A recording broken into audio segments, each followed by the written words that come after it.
Hello and welcome back to another video on the Argus SMP. I'm the Survival Architect, and in between episodes I've been very busy. For one thing, I gathered an awful lot of netherite stuff. Everything except for this axe here, which is called Tree, has been upgraded to netherite. The only reason I'm using a diamond axe is because I lost the original netherite axe, because I'm stupid. I started a raid at a village over yonder behind me, and then I died and lost the axe. Really good job.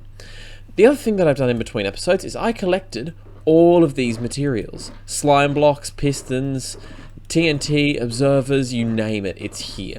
The biggest bottleneck we've got right now is redstone. Redstone is really slow to get for me right now because I'm currently trading it with villagers. Now, Melon has only put together 8 clerics, and those are the only clerics on the server. So the point of today's video is going to be getting a whole lot more clerics, and while we're at it, we may as well put together a bunch of stonemasons and a bunch of librarians, etc. That's the point of today's video. So we're going to pop over and do that now, but before we do that, there's some other stuff that I have to show you that I've done in between episodes. Now, it may look like I'm in a room surrounded by completely nothing around me, just me on my own in the middle of space, but that's not true at all. You remember how our end portal room was still just a stronghold and just kind of didn't look that great? I decided to change that and made this. Now, this room is absolutely beautiful. The way I did it is I just basically dug out a really big hole, surrounded the whole thing in black concrete, and then put this layered glass on the floor. Now, the layered glass is essentially 5 layers down: layer of glass, layer of air, layer of glass, layer of air, and so on. In that layer of air, I put these end rods down, and it essentially illuminates the glass a little bit and shows it petering off into nothingness. And then I've also got these pillars here that just go straight up from the floor. Makes it look like the end portal's actually being supported by something. Now, I like to think of this room as the end portal has almost corrupted the space around it when we lit it, and it's sucked everything into the end and just destroyed it and left behind a void of nothingness. And it's almost like it's a separate dimension that's linking the nether and the end together. You only have to walk a small distance through this dimension to make it into the end. I love it so much. The feel of the room is perfect. Now, I did record a small time-lapse of all the stuff I did in between episodes, so I'm going to put that on screen now. I really hope you enjoy it.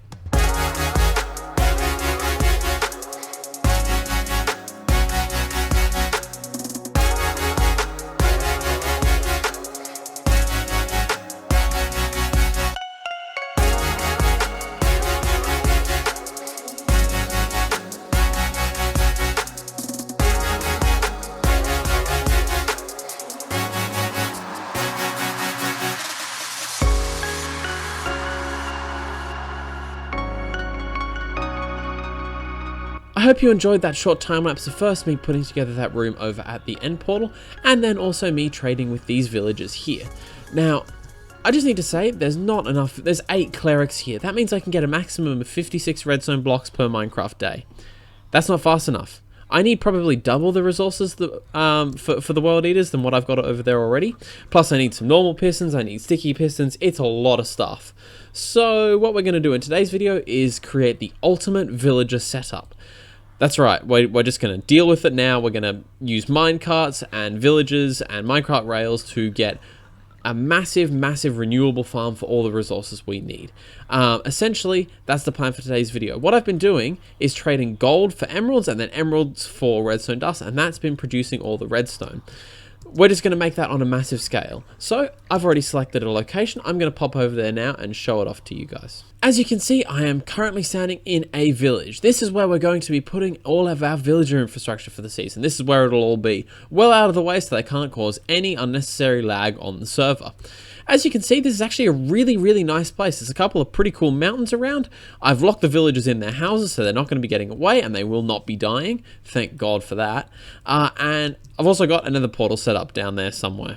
You can't really see it, but it's definitely down there. That's how I got here. Now, we're about 3,000 blocks away from Melon's base. My base is about 2,500 blocks that way. We're a fair way out. But what we need to do now is jump into a massive time lapse. It's probably going to take me a couple of days. What we have to do is remove a bunch of trees, get some villager infrastructure in place, start breeding the villagers, get the trading hall built, like the structure around it built, and then finish out the time lapse while we start to populate it with villagers. The thing is, This is going to take a few days of work, but I've only allocated 1.5 minutes to my time lapse. This is going to be really interesting. I hope you enjoy it. We're going to pop into it now.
Over the course of 3 days, I've put together all the stuff you can see around you now.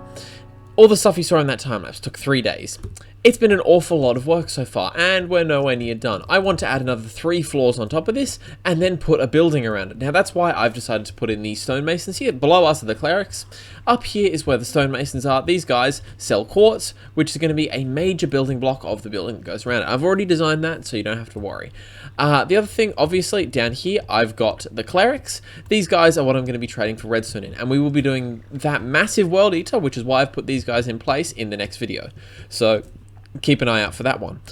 It's been an awful lot of work so far. Overall, it's been about 12-13 hours of me just sitting here and placing blocks and moving villagers around, because villagers are annoying and stupid and we do not like them. I've had a few incidents. It's been a bit of a mess. So I am going to get some more of this done in between episodes, but the next big thing we've got to do is use these villagers down here to get enough redstone to be able to do the world eater. That's the whole point. Now these villagers will come in handy later on in the season. For example, building blocks. The actual base I need is made out of a whole lot of other things, so you know, villagers will be very, very useful for that. Now, you can also see these water streams here. I plan on upgrading these or maybe changing the design, I'm not sure. But essentially, you're meant to drop stuff into these water streams. They flow over here and down this hole and drop into an item sorter. Now, I haven't configured the item sorter yet. I haven't even figured out where all these water streams are going to go. I haven't figured out a lot of things, but this whole area is at least done for now. Everything we need for now is already in place. While I've been doing this, Melon coincidentally has been online, so he's actually also done a whole lot of work over at his base. So I'm going to pop over there and show that off to you now. I am now here in Melon's base, and apart from the expansion of this super smelter here, nothing's really changed in his potion brewing room. But there's been a lot of changes out here. Now the first thing that happens when you walk out, the portal has been moved from there to there. A small change, but it really threw me for a little while. I was so used to coming out of here, it was a little bit weird. He's moved the portal over here. Now, you see this building here? This used to be like a temple thing. He may or may not have torn it down. Now, this is what he has affectionately dubbed Melon Tower. He put a melon on the side of it. Now, I'm just going to come over here and show it off, because he's actually done a really cool thing. Before we do that, shame him for not doing the back of the thing. His storage system is still there, so we don't have to worry about that. But around the front here is where all the decoration is. So, first thing he's done is put in this door. Now, I'm not sure who designed this. It wasn't him. It was someone who knows their way around pistons, but it's pretty cool. I really like this door. It's a one-tick design. It opens really quickly and then opens and shuts behind you. And it all fits inside this little pillar here. So obviously you can see some observers here. All fits in this little tiny space. It's really compact and really, really cool. I love this door. The only thing is, you can get stuck in it. I probably shouldn't get stuck in it with no one else online. Now, the other thing is, so he's obviously still got his storage system in here. Up here is essentially just a little ledge, and then we go into some upper floors. So up here is, I think this is his bedroom. Yeah, he's put in a new bedroom here, and we were messing around, breaking windows and stuff earlier. Bit dumb, bit funny. And then up the very top here, he's also put a little melon garden in place. And I really like this. I really like this little touch on the top. It's like a rooftop garden where he grows all the melons that are his namesake. On the outside, this is actually a pretty cool modern style tower. So obviously, it looks a bit like a modern building. Nice modular design, lots of glass, lots of white concrete, very well accentuated, and honestly pretty good. He's also put a giant melon in the middle of this. I don't ask. I don't understand. He's a bit odd. The other thing he's put in are these tram lines. Now, this is really kind of the start of his base. He plans to build a city in this area, I think. Don't quote me on that, I think. A city in this area based around this kind of design. And he's put in these tram lines. Now, we've only got the one that goes over to the portal, but this is Melon Tower Station, and it goes over to Portal Station. You get into one of these, you push the button, and it takes you all the way over there. So obviously, he's still got his tree farm here, iron farm. I've showed all these off in a previous video. You go around this corner, and then it chucks you out into the middle of the tracks, and the minecart returns where it started. And this is Portal Station. Melon Tower is obviously back over in that direction. He has taken down his mob farm, so the mob farm is no longer there. He plans on extending this island out, as you can see from here, from this platform. Extending the island out, building a tower out here over the ocean, and then slapping the mob farm in this area here. I think his base is going to look really, really cool when it's finished. It's going to take him a little while, but it's going to look cool nonetheless. He's done a really, really good job over here, and I'm actually loving what he's put together. I spent a fair bit of time over here just annoying him mostly. I spent like an hour over here just whacking him with random items. It was interesting and fun. The other thing he's done is there's this hole over here that used to have a tower that went right up to sky limit, and we did some achievement hunting. So we jumped from sky limit all the way down to bedrock, which apparently has lava down there now, so I'm going to shut that. All the way down to bedrock, we killed the Ender Dragon again. We did a whole lot of fun stuff just off camera, having a good time together. I didn't record any of it, and I really, really don't think that we needed to record it, because honestly we were just having a good time together as some friends. So that's all the stuff that he's done in between episodes 2. Now he might have a few less contributions to make over the next few weeks, but in the future he will be back online a bit more. We both have pretty busy lives, all things considered. So that's all of the progress we've done in today's video. It's been an awful lot of work, and I've really, really enjoyed putting this video together. I'm going to finish out the video here, by the way, but it's been a lot of work, a lot of fun. I've had a lot of fun putting it together. Obviously, it's been a little while since the last video. I've put in a lot of work. Those villages, 13, 14 hours over the course of 3 days. Putting together that end portal room took me 2 days because I have actually a pretty busy life. So thank you so much for being patient on this video. I really enjoyed putting it together, and I hope that you've enjoyed watching it. Thank you so much for watching this video. If you liked it, hit the thumbs up button. If you want to see more stuff from me, subscribe to the channel. I put out a new video once a week, and that's really all I've got for today's video. Hit the thumbs up button, subscribe to the channel, and I'll see you in the next video. Have a good one. Sorry, one more thing to add before I properly actually sign off this video. Next week's video might be a bit shorter, it might be a bit stupid. I don't know exactly what's going to happen because I'm actually away. I've got some other stuff going on in my life, and I'm not going to be anywhere near home. I'm going to be about 700 kilometers away doing some really fun stuff that's really, really exciting for me. I'm not going to share it here, but I just want you guys to know that I'm really excited. It's something that I've worked really, really hard for a long time. So if I ever end up being comfortable about sharing my personal life and what else I do on this channel, I might share that with you. But I just want you to know that I might not be putting up a video next week.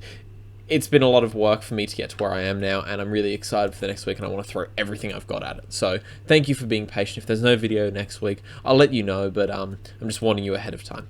Thanks very much for watching, and I'll see you in the next video.